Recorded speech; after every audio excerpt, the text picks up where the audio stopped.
Yeah. The next one is compression. Now, the second, this compression is the squeezing of opposite sides against each other. In other words, it's just the opposite of tension. Tension is pulling apart. Compression is pushing it together, mashing, smashing, compressing. Sometimes I call this the stress on our lives. It's not necessarily enticement to sinful behavior, but it can still produce a sinful response because of the squeezing effect that life is having. And really, this can be everything from just daily responsibilities, the pressures of life just squeezing on you, daily responsibilities, the tasks that you have at work, overbearing bosses, just so many, just the bills, the deadlines, and just all of this is compression, and different people respond differently to daily responsibility. You can still get a sinful response from these daily. So you be looking at your spouse, go to work. What's the big deal? I don't care nothing about no boss that's overbearing. You don't let nobody run you. Well, to them that might be easy for you to deal with an overbearing boss. Easier said than done. But that's not for them. Their heart is not shaped that way to live and work under that. Some people are motivated by that.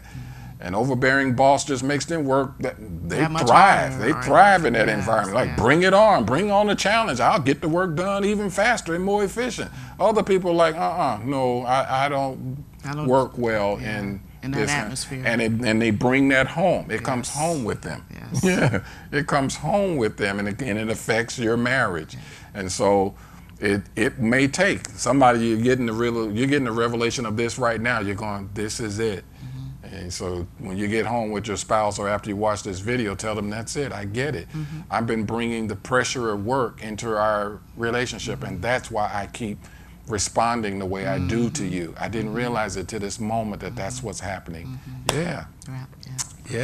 Other times it can just be internal expectations. You got a pressure on yourself. You made these promises. By the time I'm 30, I'm going to be this. And by the time I'm 40, we're going to have that. By the time I'm 50, and so all the life disappointments, you didn't get the education that you thought, you didn't get the career that you always wanted. You didn't get the breaks that you thought you were going to get. You didn't get none of the breaks you thought you were going to get. Or if they are coming, it's coming at a later time in life than you expected it. So you had all these internal pressures and expectations that you put on yourself. And you may need to confess that to your spouse. You know what? This ain't even about you. I've been lashing out at you, taking it out on you, but you know what? This is a pressure that I had on myself. I'm disappointed about the way my life is going, and I keep looking at you as being a hindrance to me getting these things done. But it's not you, it's me. I put this stuff on me. I had all these vows when I was 17 about where I was going to be by the time I was 35. It's not you, it's not the kids, it's me. Yeah, that's how real this has to get, everybody. And then the other is just societal images. They're just things that society says you're supposed to be doing and supposed to have accomplished and all of that. Let all that stuff go. Please don't let society's pictures and expectations run your life. Don't let them lead you. Don't let them lead you and guide you. No, they don't have that. They don't have the direction for your life. They don't know the purpose for your marriage and for your relationship. You stick with what God has. Then the third pressure that affects your life and your marriage is shearing.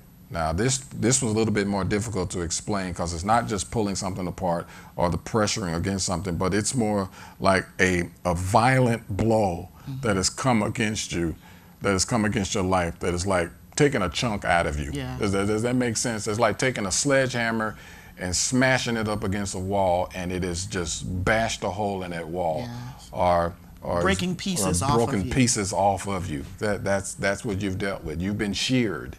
And for many of you, it happened at an early point in your life. Many of us are not only broken because of the tension of sin, the compression of life, but we have been seriously damaged by violent encounters that we've had in life. Shearing involves direct conflict and confrontation that you've had just in your family. There have been things that have happened to you even if you did confess it and you and your spouse have talked about it, you really don't realize the damage that it has done, how it's affected your thinking process. And another aspect of how you don't know why it's affecting you even at a physical level, the ailments that you have. You don't realize how the doors that have been opened to influences that are in your life right now that trace back to the moment of shearing that happened in your life. Now you got all kinds of problems with your heart and in your lungs, in your blood system, in your nervous system, in your circulatory system, and you can't sleep. All these kinds of things, and that's been because of some shearing event that happened in your life. And so there are a lot of people you're listening to us talk like this, and it really wasn't until you got married that you even began to recognize just how much damage you have suffered in your life. There have been parts and pieces of you that have been torn off, and that may have been what even attracted you to your spouse, because they were whole in areas where you were broken, and so that was very attractive to you. But after you get married, then the thing that you were once attracted to, you begin to despise it, and you get angry with it because it begins to just magnify what you don't have. That's how it gets. That's how it gets used against you. Those of you who grew up under domination, those of you who grew up under manipulation, those of you who grew up under intimidation, and by that I mean all types of abuse, whether it's emotional abuse or verbal abuse or physical abuse or sexual abuse. Those of you who grew up with violence, under poverty, you've grown up, your parents were divorced, you've grown up with the issues of desertion, separation. You're reluctantly forced to see, and that's what marriage has done. It's kind of forced you to see how shearing has affected your outlook on life. All of that affects your outlook on life. You went into marriage with the shearing effects all through your psyche, your emotions, your body, your heart, your soul, just your mind. Your mind. So you got all these, like I used the sledgehammer example, you got all these parts and pieces that have been broken off of you. You got all these holes that are bashed in your walls, and now you're trying to live in relationship with somebody else, and they've got the same stuff on them, but just in different areas. And it gets very difficult. That's why we had to make this pact. Me and Carol we were under, all of us are, we were under the tensions of sin. We were under the compression of life, and we were dealing with the shearing of things that had happened in our childhood. And this couple came together, and once we got married, then we couldn't talk. We couldn't communicate. We didn't even know where to start. So God gave us this way of working through this process of just saying, I'm going to choose to believe that you're not trying to hurt me, because it looks the same as what everything else I've been through in life. I'm going to choose to believe that that what you're saying to me, you're meaning it for my good, because it looks like the same kind of attacks that I got when I was a kid. I'm going to choose to believe that you love me, because others said they loved me, but they abandoned me. My parents split up. Old boyfriend or girlfriend left. Some of you were almost literally left at the altar. So now that you're here, you are in a marriage, and you still got that hole punched in your heart. And you're trying to make sure that this man or this woman will never ever hurt you. And what you're doing is you're hurting them by trying to force them to not hurt you.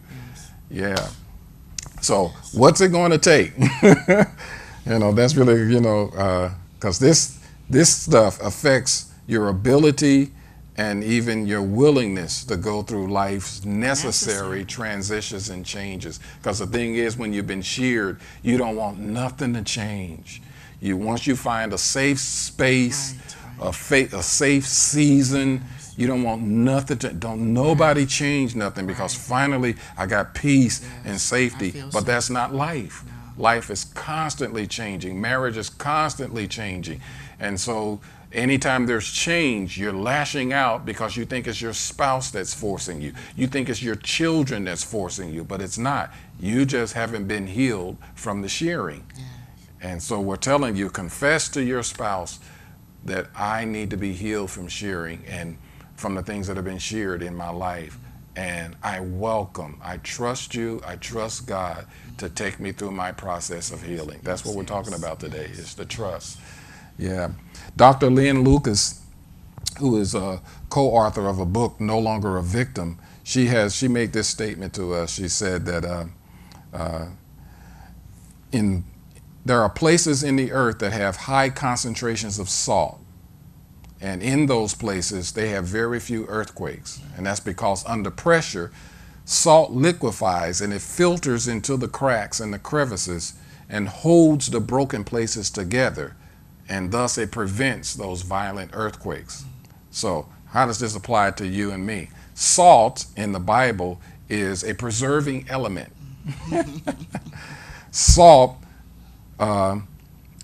is an element of covenant. Of covenant commitment. Yes. So that's why the pact, we didn't realize it, this pact, this covenant was necessary to help me and Carol, help us with the tension, the compression, and the shearing, and to bring the healing, to get that salt to filter in the cracks. Yes. So that we would stop having these devastating earthquakes in our relationship. And that's why. So you need covenant. But isn't it something that the way to get healed from the cracks in our foundations that came to us because of tension and compression and shearing, the way to get healed is salt. Yes. It's covenant. Yes. You need a covenant relationship to help you get through that. Wow. I find that amazing. So we call it rehabbing your heart. You need a heart rehabilitation. So we think of it like this. If you was to severely sprain or break your ankle, there's going to be a lot of pain as the physician examines you and does whatever is necessary to reset it and to wrap it. And then you got to go through the days of pain that are going to follow as you work to rehabilitate that injury. But because you're moving in the right direction, towards healing, you endure the pain and you keep working with the injured area. Eventually you will feel, and you're going to see and feel the healing. But we believe it's the same where you've experienced emotional, psychological, and spiritual injuries. You're going to have to go through the process. Some of you're really trying to avoid pain, but you can't spend the rest of your life trying to avoid pain. You've got to go through the healing process, and part of the healing process does involve pain. Yes.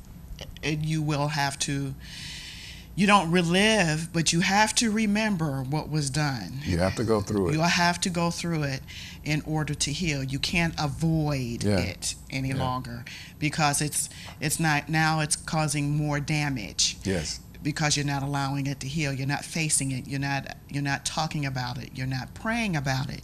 You're not confessing it. Yeah.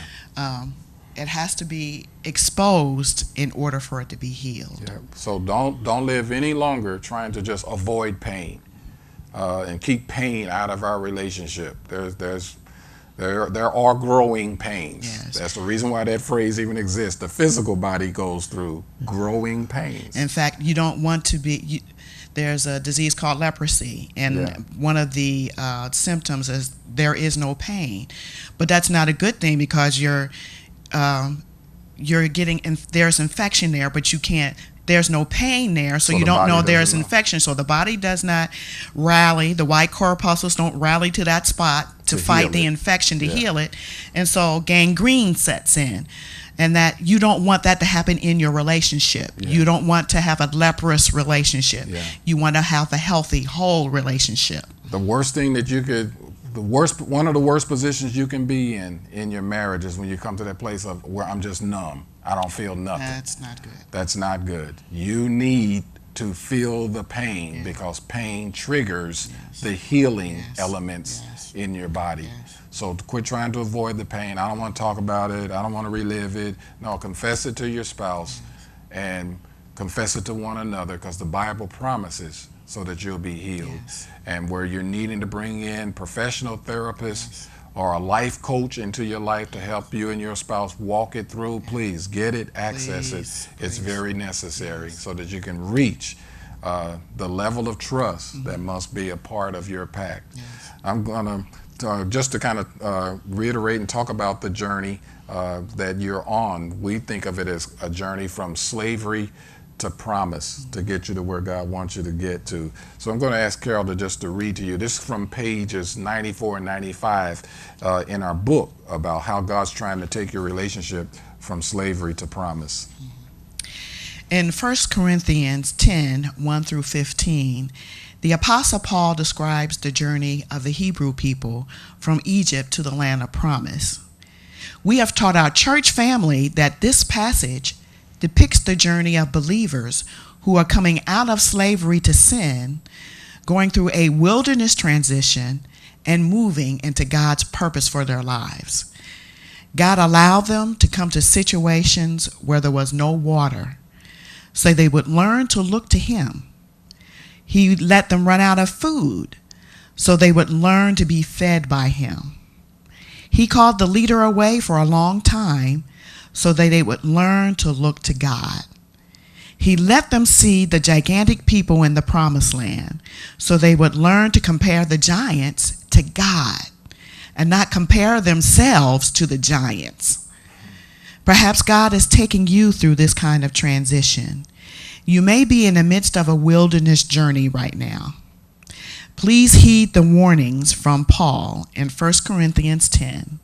He told them that even though there would be temptation to become idolaters, commit sexual immorality, to tempt Christ and complain, that no temptation would be more than what they could bear because God would provide a way of escape. The way of escape is not to get out of the wilderness or the trial, but according to James 1, blessed is the man who endures temptation. He goes on to say, let no one say when he is tempted, I am tempted by God. For God cannot be tempted by evil, nor does he himself tempt anyone. But each one is tempted when he is drawn away by his own desires and enticed. God allows the trials in your wilderness journey so you can uncover those hidden desires that are going to prevent you from successfully walking out your purpose. He is taking you through the wilderness to prepare you for your land of promise.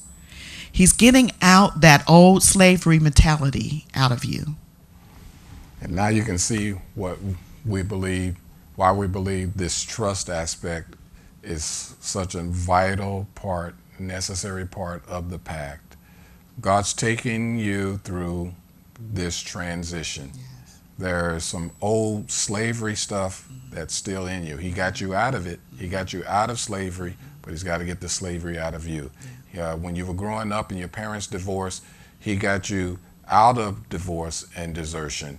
But he's got to get divorce and desertion out of you. Why? Because otherwise you'll carry it into your marriage. And you always have the back of your mind, I can always get a divorce. Why? Because my parents got a divorce. Yeah. So he's gotten you out of divorce, but he did so that he could get divorce. He's taking you through this transition so that you can get divorce out of you. He gotten you out of a situation of desertion, but he's got to get desertion out of you. Yes. He got you out of depression, but he's got to get depression out of you. Yeah. That's the journey that you're on. Yes. And you and your spouse are in that journey together because they've got some stuff that God took them out of, but he's got to get that stuff out of them. And guess what? He uses you, he uses one another to help get you through the journey, to get you both to the place of promise that he has for you in your relationship. Yes. Wow. Knowing that he was going to allow his people to go into 70 years of captivity, God made his people this promise. It was this. For I know the thoughts I think toward you, says the Lord, thoughts of peace and not of evil, to give you a future and a hope. Wow. That's from Jeremiah 29, verse 11. Before you were even taken captive. See, that's the point. Many people don't talk about this aspect of that promise. that God made them this promise. Everybody puts the focus on God saying, I know the thoughts I have toward you to give you a future and a hope, but they don't go and read up above. Y'all, he's told them, I'm about to let you go into captivity. But before I let this happen to you, I want you to know that I have a future and a hope for you. So before you were taken captive, before your family was taken captive, God already saw you and your marriage and your family. He was looking for this day for you guys, where he would be able to release the future and the hope. That's what we're saying to you. He saw this day. You were born in captivity, but God said, now I had a future and I had a hope for you, and I brought you two together, and I'm using the two of you together to bring you into this place where there's a future and a hope that can be built, starting with your marriage. And he builds on that foundation of your marriage, your children, and then you can launch your children forth. And because they weren't born in captivity, now they can just move forth in the freedom of God. That's what we have experienced. There was captivity that Carol and I were born into because of where our families were at that time.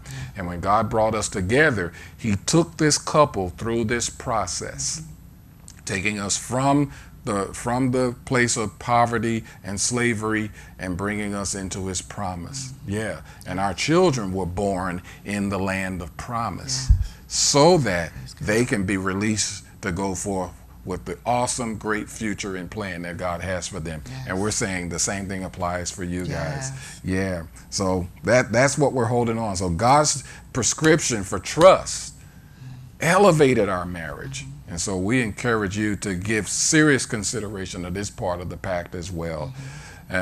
If you're reading this book with your spouse or your fiance, you can turn to them right now and speak these words. And if you're unmarried or you happen to be alone watching this video or in this session, just turn to them. It's going to come up on the screen, and I want you to say this. Just say this to the Lord, or say this to your spouse. Let's say this together. I promise to trust you with truth and transparency. I promise to trust you with my faults and broken places. I promise to trust you. Come on, let's say it again. I promise to trust you with truth and transparency. I promise to trust you with my faults and broken places. I promise to trust you.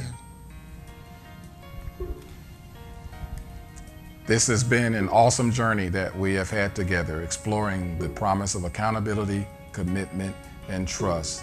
And we want to leave you on this note that God's got great things for you in your marriage, and we are believing. We're believing with you. We're praying with you. We're praying for you.